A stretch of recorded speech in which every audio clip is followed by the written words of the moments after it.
Good, happy Monday evening, May 18, 2020. I'm Riley King, and welcome to the Riley King Newscast, right here on the Riley King Network. Let's begin. First up, let's take a look at your COVID-19 in New Hampshire, what you need to know information.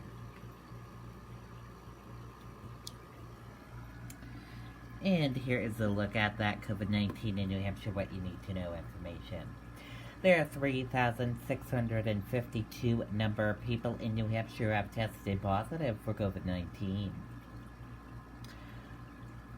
1,500,753 number of people in the United States who have tested positive for COVID-19. 172 number of deaths from COVID-19 in New Hampshire. 368 number of people who have been hospitalized with COVID-19 in New Hampshire. And 90,312 number of deaths from COVID-19 in the United States. This map of New Hampshire shows you where current cases of COVID-19 are. Manchester, 538. This map here shows you where total cases of COVID-19 are in New Hampshire. Manchester, 832. Now let's take a look at these three charts here. The first chart, new cases each day in New Hampshire in the purple, daily new positive COVID-19 cases in the orange, new hospitalizations, and in the red, the deaths. Your second chart, current cases in New Hampshire in the purple, current COVID-19 cases, and in the orange, current hospitalizations. And your third chart, total cases in New Hampshire, total positive COVID-19 cases in the purple, total hospitalizations in the orange, deaths red and blue, recovered. This chart here shows you by age group. This chart here shows you by female and male. This chart here shows you risk information. This chart here shows you race/ethnicity of cases. This chart here shows you hospitalizations. This chart here shows you deaths. This chart here shows you percent of New Hampshire population. Again, your common symptoms: fever, lack of smell, cough, chills, and difficult breathing. How it spreads, and prevention tips. And be sure to stay with the Riley King Network for the latest of your COVID-19 information. Outdoor activities such as mini golf, shooting ranges can resume, governor says. More daycares encouraged to open. The state issued new guidelines Monday for opening up some outdoor recreational activities such as mini golf, driving and shooting ranges, and paintball. Governor Chris Sununu said outdoor activities can occur individually or in small groups of 10 people or less can start operating immediately if they follow new guidelines that include staff members and customers wearing face masks, screening customers for risk factors, and limiting capacity. The new rules apply to centers for biking, canoeing, and kayak rentals, mini golf, outdoor driving range, outdoor shooting ranges, small fishing charters, paintball, outdoor guiding services such as fishing, hunting, hiking, and other small group outdoor activities that are able to follow the guidelines. New guidelines for outdoor attractions. Let's take a look.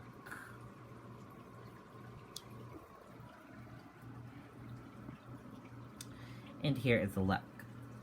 Large group activities and tourist attractions such as amusement parks and water parks, racetracks, tourist trains, boat cruise, and indoor attractions are still prohibited from opening under the new guidance. COVID-19 in New Hampshire, what you need to know. The state has also issued new guidelines for child care facilities.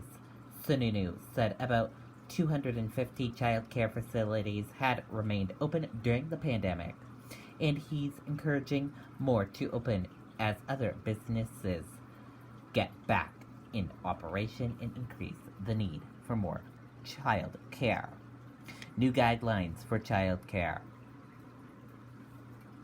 Child care centers should ask any adults dropping off children to wear cloth mask coverings when they're in child care facilities or in public spaces where other people are with children. The state is recommending that children not wear a face mask while a child care facility for safety reasons. Staff members at child care facilities must wear cloth face coverings at all times at work.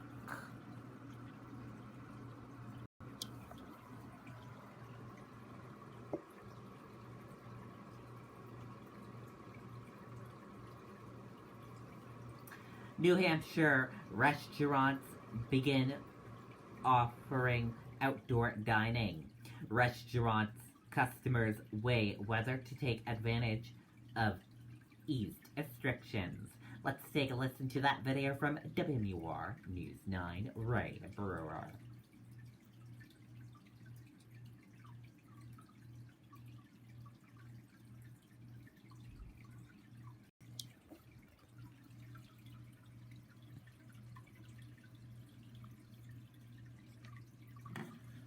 These are truly challenging times, but New Hampshire companies are here and open for business. One thing the coronavirus is teaching. Good afternoon, Sean. This restaurant company has restaurants stretching from Laconia to Salem. The CEO says today is a day they've been waiting for, but he also adds this is not a long-term solution. Across New Hampshire, preparations are underway as New Hampshire restaurants are welcoming their customers back. Now, under this phased reopening, sit-down outdoor dining is now allowed. There are many restrictions, including the fact that the tables must be 6 feet away from each other and no more than 6 people to a table. People will also be asked to wait in their cars until they're ready to be seated and wear face coverings when arriving or leaving. The CEO of Great New Hampshire Restaurants says he's happy for his staff and regular customers, but simply adding outdoor dining is not a sustainable business model. We are losing money just doing curbside and takeout. This will certainly help, but it's not going to be a situation where we'll start being profitable again. Just simply because we don't have enough seats. Now, even though they won't turn a profit, Boucher says he thought it was important to open to keep their brand out there and their message out there as well, so the customers won't forget about them. Although in this case, it doesn't seem very likely, as Boucher says he's gotten hundreds of emails and questions from people asking when they will be open. Well, in this case, for this restaurant chain, it's 4 o'clock this afternoon. Reporting live in Manchester, Ray Brewer, WMUR News 9. Okay, and there you go on that video and that report. And now let's take a look at your U.S. stock market and see how your U.S. stock market closed for this Monday evening.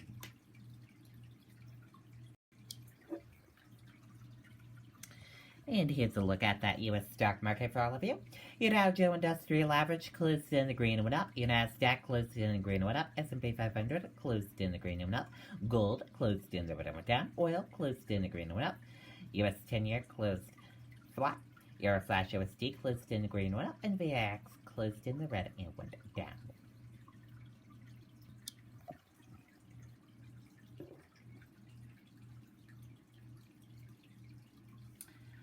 Dow surges more than 900 points in best day since early April, aimed hope for coronavirus vaccine.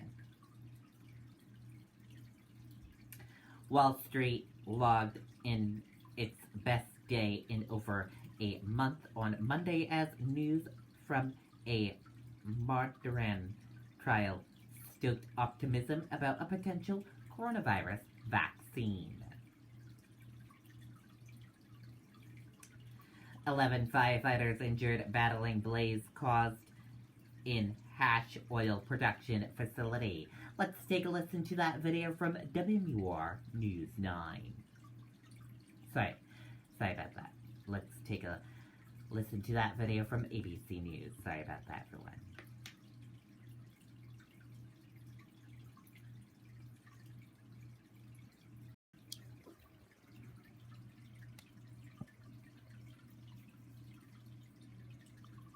Next tonight, scenes of bravery in Southern California. 11 firefighters injured, including 3 critically, after an explosion and fire at a company that makes hash oil in Los Angeles. Here's ABC's chief national correspondent, Matt Gutman. Those firefighters scrambling across that ladder, their bridge from the inferno to safety. Then, as seen in the shocking video, that fireball erupts, engulfing the ladder and the firefighters clinging to it. Amazingly, officials tell us all 11 men caught in the flames expected to survive. 8 of them remain hospitalized from that fire at this hash oil company Saturday night. That tower of smoke looming over downtown. Officials tell ABC News that what started as a standard fire